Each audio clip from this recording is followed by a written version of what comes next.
It's time to get your news on.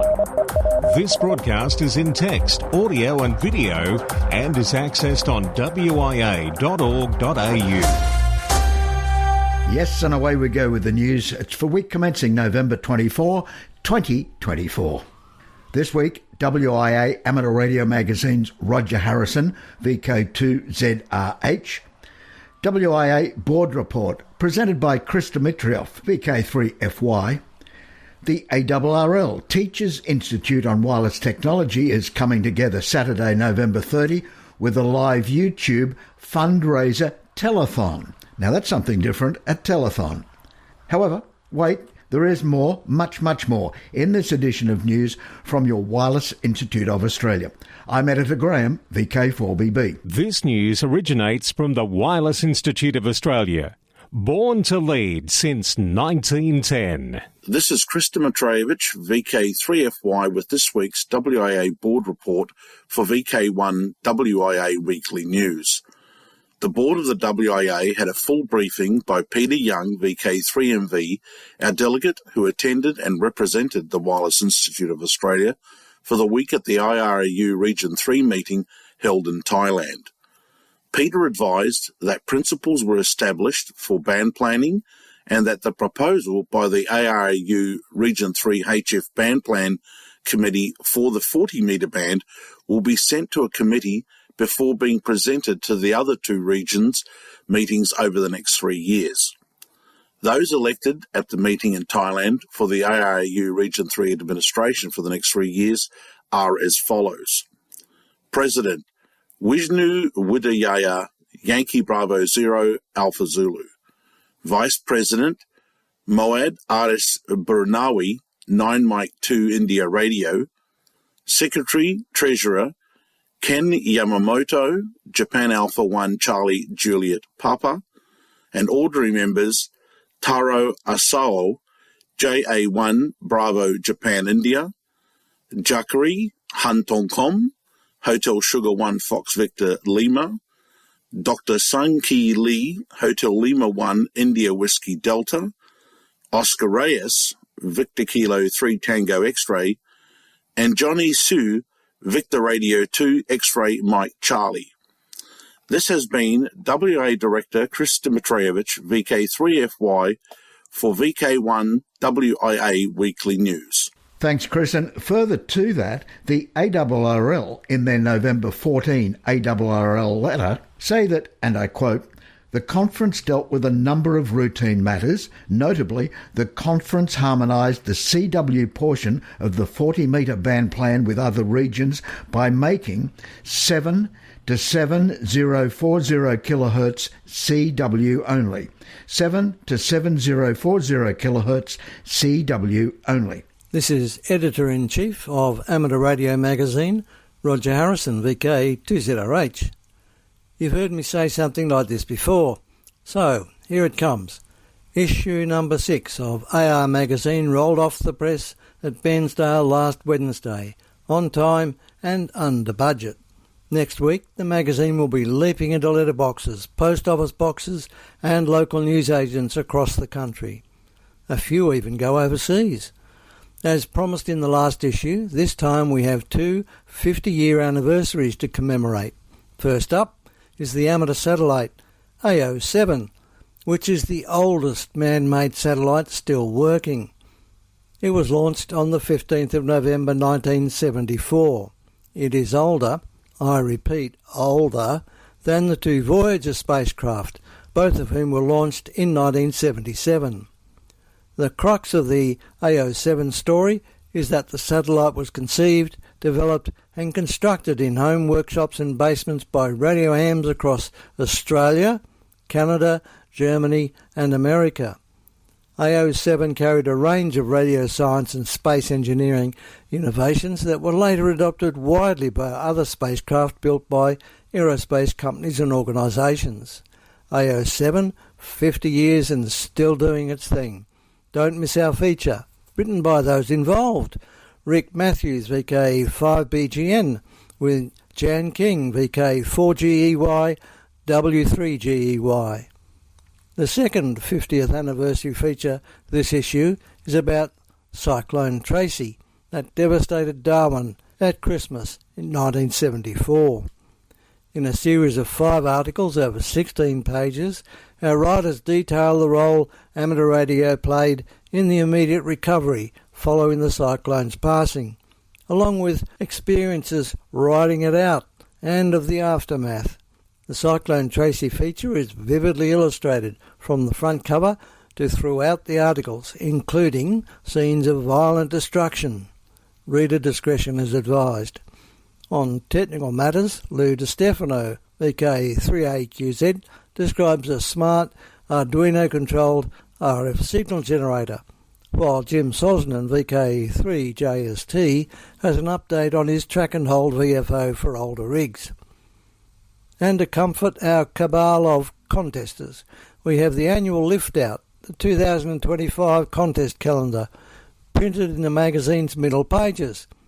But as usual, there's much, much more to read. Amateur Radio Magazine, Issue 6. More guts, less gab. Serving Australian amateurs since 1933. Proudly produced and printed in Australia. Also available online. Always published to a schedule, never random.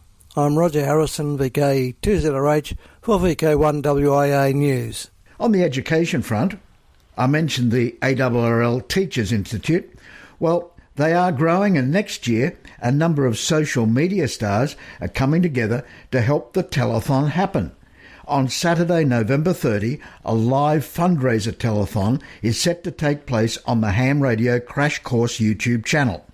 Host Josh Nash, KI6NAZ, will be joined by several web-famous hams to talk radio and to raise money.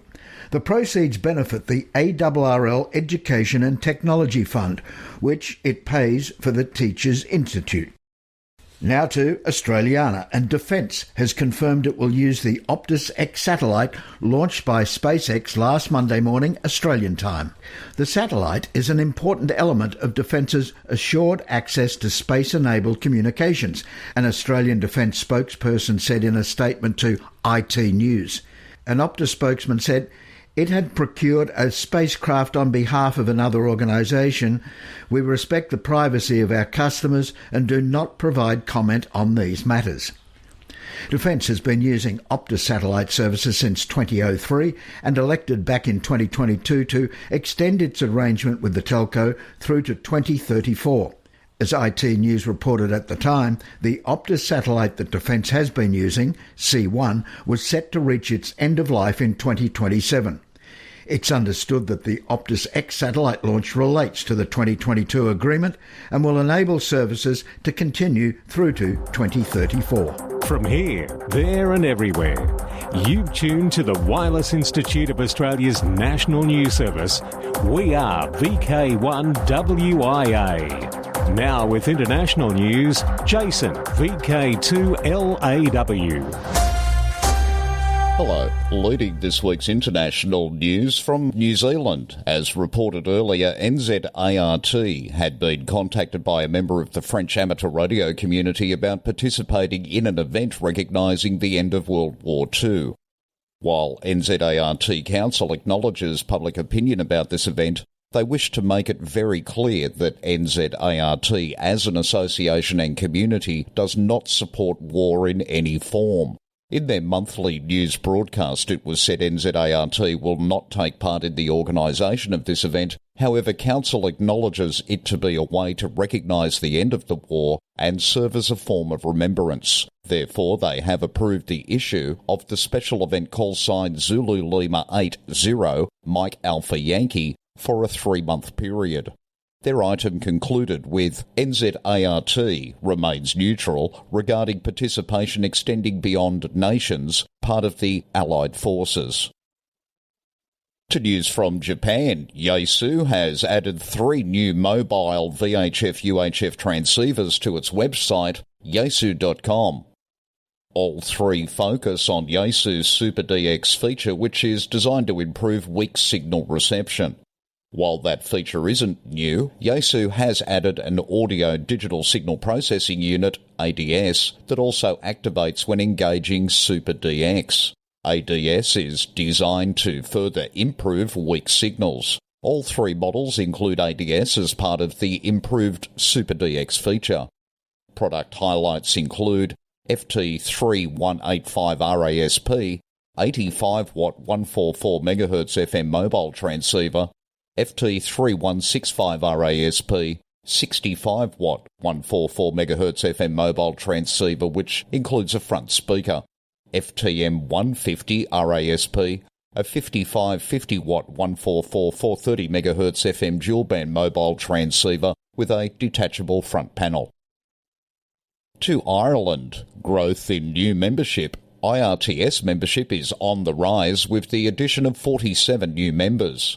Of that number, 7 are YLs and 2 are under the age of 18. This brings the total of new membership in the Irish National Society IRTS this year to 115. Plans are underway to foster the YL community, with now over 27 licensed throughout Ireland. To the USA, congratulations to Jim Dalkey, Whiskey 7 Papa Bravo. This broadcast engineer has been honoured by the Society of Broadcast Engineers, SBE, with its Engineer of the Year award, named for Robert W. Flanders. W7PB, wonder if that PB stands for personal best, is the only person to have received the Society's recognition twice.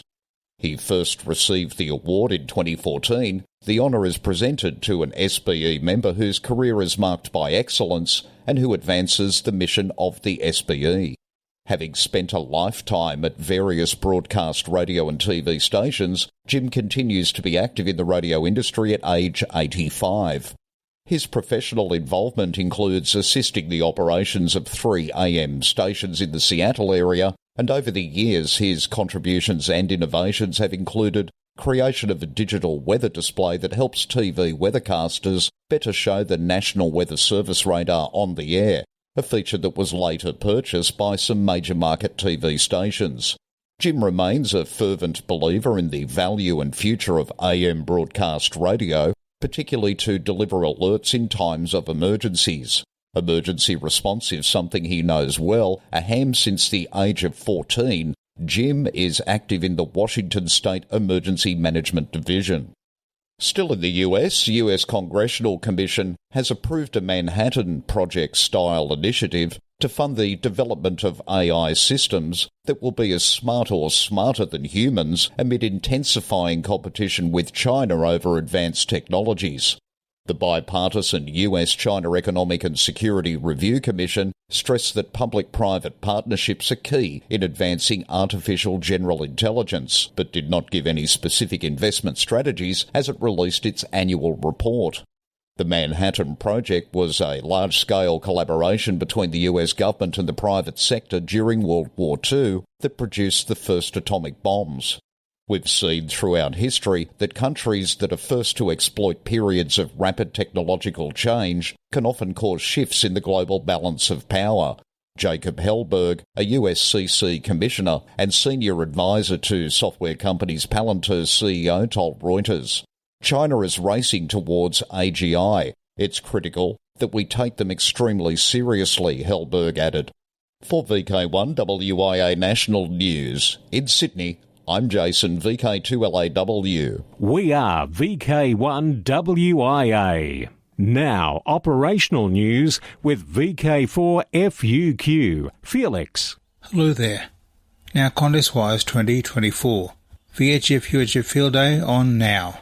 0100 hours UTC Saturday 23 November. 30059 hours UTC Sunday 24 November. 0400 0359 in VK6. CQ Worldwide CW Contest on now, November 23-24. Starts 0100 hours UTC Saturday, ending the Sunday at 23:59 hours. Ham Spirit Contest. Inspired by the Amateurs Code written by Paul M. Siegel, W9EEA, in 1928, the 2024 edition of the Ham Spirit Contest will be held in a single round from 0800 hours UTC on Saturday 30th November to 0759 UTC on Sunday 1 December. Based out of Russia, the Ham Spirit Contest comes from a team at the Spirit of Amateur Radio Without Borders. and its objective is for amateurs around the world to contact as many other amateurs in as many Maidenhead grid fields and ITU zones as possible, using CW and SSB on the 160, 80, 40, 20, 15 and 10 metre bands. AWL 160 metre CW. December 6 to 8 is the date this year, but it's always the first full weekend of December. Begins at 2200 hours UTC Friday, ending 15:59 hours UTC Sunday. This is a 42-hour period with no time limitation. 10 metre AWL contest. For amateurs worldwide to exchange QSO information with as many stations as possible on the 10 metre band. Second full weekend in December starts 0100 hours UTC Saturday, runs through 23:59 hours UTC Sunday, December 14-15. Again, as in most AWL tests, logs are to be completed and returned within 7 days.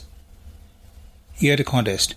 Youth on the Air Test 303 will be from 10 hours to 21:59 hours UTC on 29 December on the 5 classic bands CW and SSB. DX window to the world. Listen for the pile-ups as a young generation of operators calls QRZ as 3D2Y. The strong presence of youthful operators is a hallmark of the Rotuma Island DXpedition on the air through to the 4th of December. The Pacific Islands DXpedition Group has sent a team to the South Pacific Island, which includes Jamie, M0SDV, and Connor, KD9 LSV, who are both 24, and Lucas, LY7J, who is 22. At the same time, young operators in shacks around the world will be calling QRZ to get their first sampling of what it's like to be on the end of a DXpedition pile-up. The activation's remote component will be handled by youth on the hams from their stations in Turkey, South Korea, Canada, France and elsewhere. CASE W0AAE will be coordinating operation of the remote stations, which are set up as next-gen RIBs, self-contained radios in a box, that are gaining popularity in a number of recent island expeditions.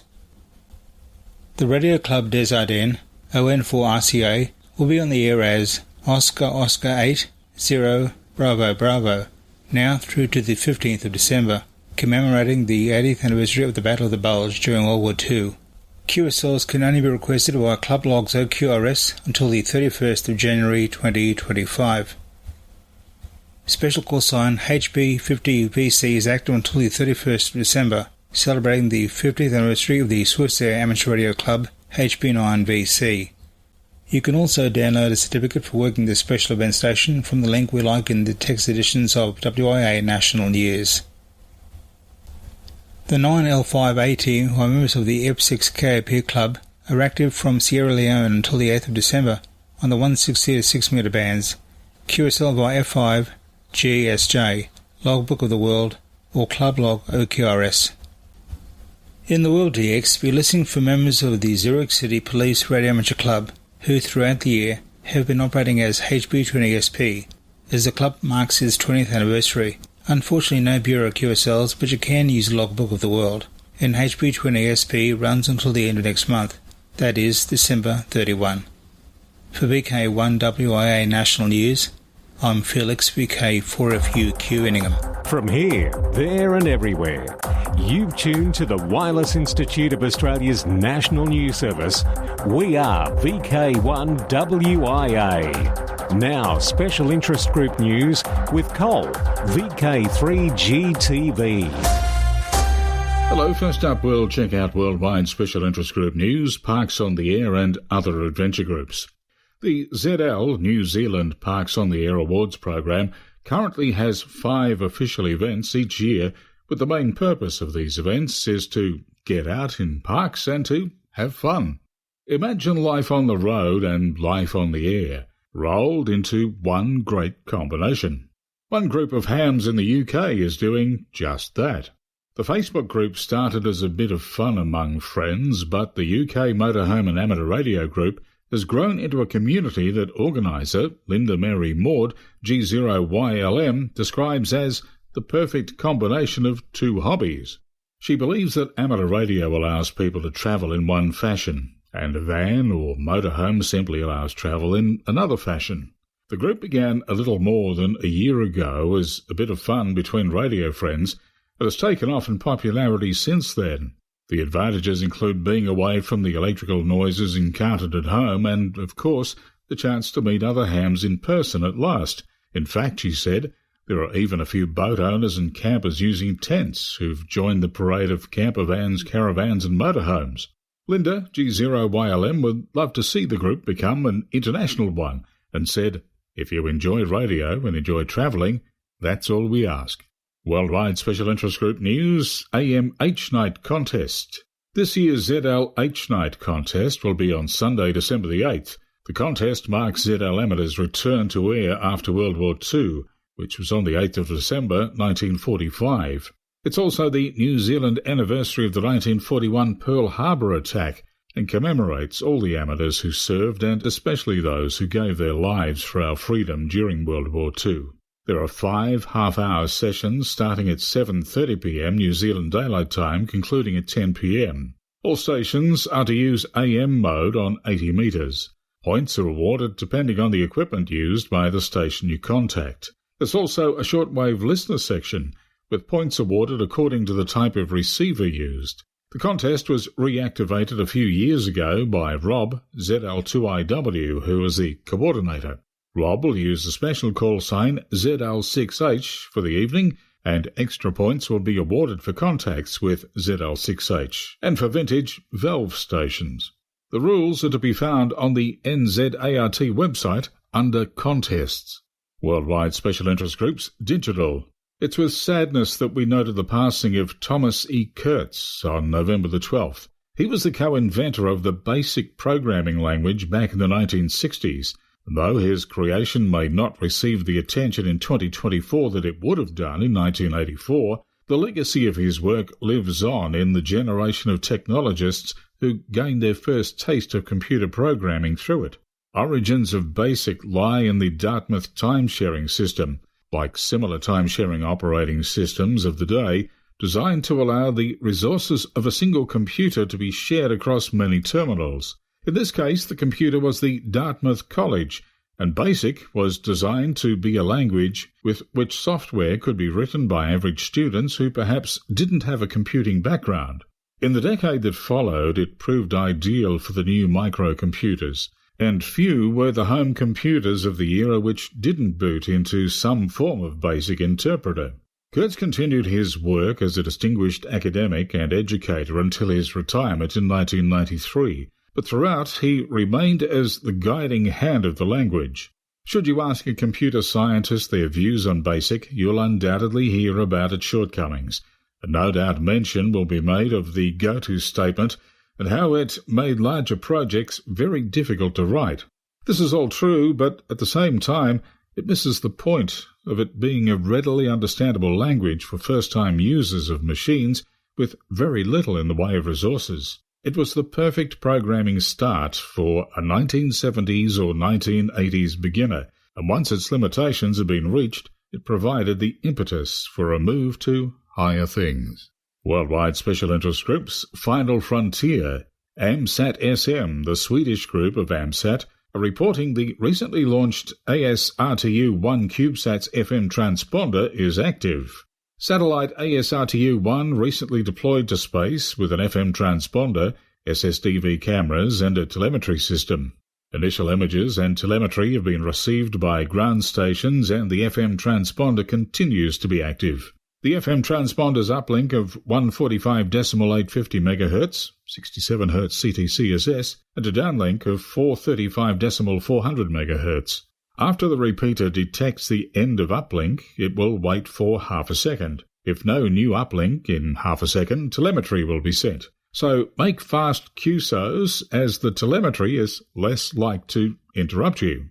The satellite has 2 cameras with an SSDV downlink for low-resolution images on 436.210 MHz and a high-speed downlink on 10.460 MHz for high-resolution images. ASRTU-1 is a 12-unit CubeSat designed through a collaboration between Chinese and Russian students from the Harbin Institute of Technology. More information is available from AMSAT-SM. Worldwide Special Interest Groups IOTA. Listen for Krish W4VKU operating in the Andaman Islands, IOTA number AS001, using the call sign VU4A. Krish is activating in late November and will be on the air through to mid-December. It will operate SSB and FT8 in multi-stream MSHV mode on 160 through to 6 metres. See QRZ.com for QSL details. Listen for Dave, WJ20, who'll be active as PJ6/WJ20 from Sabah, IOTA number NA145, until November 26. QSL via N2ZN. Oleg ZS1ANF can be heard operating as ZS7ANF from Wolf's Fang Runway, Queen Maudland, Antarctica, IOTA number AN016, from mid-November through to late February 2025. Listen for him using CW on 40 through to 10 metres, and again check QRZ.com for QSL details. Worldwide Special Interest Groups, Radio Amateur Youngtimers, YOTA, Youngsters on the Air. Here's Alec, VK2MV. Thank you, Cole. We Yodas seem to be more active overseas than right here in VK. Or are we? I'd really like to hear from fellow youngsters about what local activities you get up to. This is for including in both this WIA national news service and in our column for the Amateur Radio magazine. So now, a quick look at our Yoda world. Eyewitness news in northeastern and central Pennsylvania from WBRE-TV, an NBC affiliate, and WYOU-TV, a CBS affiliate, has a weekly Here's to You Kids segment. Recently, 2822 News introduced viewers to a teen and his role at the Monroe County Public Safety Center. Samuel Thrall is not seated as a Pleasant Valley school desk where you would usually find him. Instead, he is lending a hand at the Monroe County Public Safety Center. The 14-year-old teen helps others behind the mic in the event of an emergency. So say a blizzard happened. We would be deployed to various Red Cross centers through the country to establish communications, Sam told us. Back in October, 62 middle school students participated in the National School Club Roundup and got a chance to talk to amateur contacts across the USA and around the world. The Estes Valley Amateur Radio Club worked with individual groups of 2 to 3 students to teach them how to use the radio and make contacts. This took place at the Estes Park Memorial Observatory, where a radio room has been set up for student use. For VK1WIA National News, I am Alec, VK2MV in Sydney. Now back to you, Cole. Thanks, Alec. And from Youngtimers, it's over to Worldwide Special Interest Group's Radio Amateur Oldtimers. Recently, we ran a story of a ham radio station / club being set up in an over-50s lifestyle village in the USA. Now, from the UK comes word a Merseyside Society for Former Radio Officers has found a new home at the Nautilus Retirement Estate in Mariners Park. The club meets every Friday morning and members transmit to amateur radio enthusiasts around the UK and beyond. The equipment they use is similar to the devices they used on board every day for work until the radio officer role was phased out in the 1980s. Some of the retired radio officers who live or now meet at Mariners Park have been members of the club since it was founded over a decade ago as the Marine Radio Museum Society, Wirral.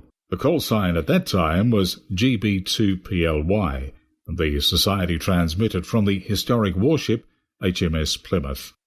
And that's the latest Worldwide Special Interest Group news for this week. I'm Cole, VK3GTV. 2024, it's a date, and clubs are welcome to email text along with audio for this section, as once again Nathan has done. Hi all, this is Nathan, VK5OG, President of the South Coast Amateur Radio Club. On Thursday, the 28th of November, 2024, at our new club rooms at Hastings Street, Seaford, we'll be holding our annual general meeting. Club rooms will open at 6:30 p.m. through to 9 p.m. Please attend, and we hope to see you on the night at Hastings Street, Seaford. This has been Nathan, VK5OG, President of the South Coast Amateur Radio Club. And in VK4, the Brisbane VHF Group's Showcase Day, September 8 at Redcliffe and District Radio Club. We'll see you next week. I'm Graham, VK4BB. Walk softly. This has been the Wireless Institute of Australia with the weekly news service. This broadcast is in text, audio and video and is accessed on wia.org.au.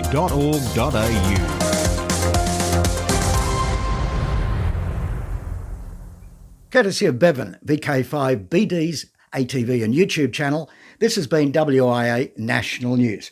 We're back now, live and local, and your voice, your callbacks. And don't forget, tick like.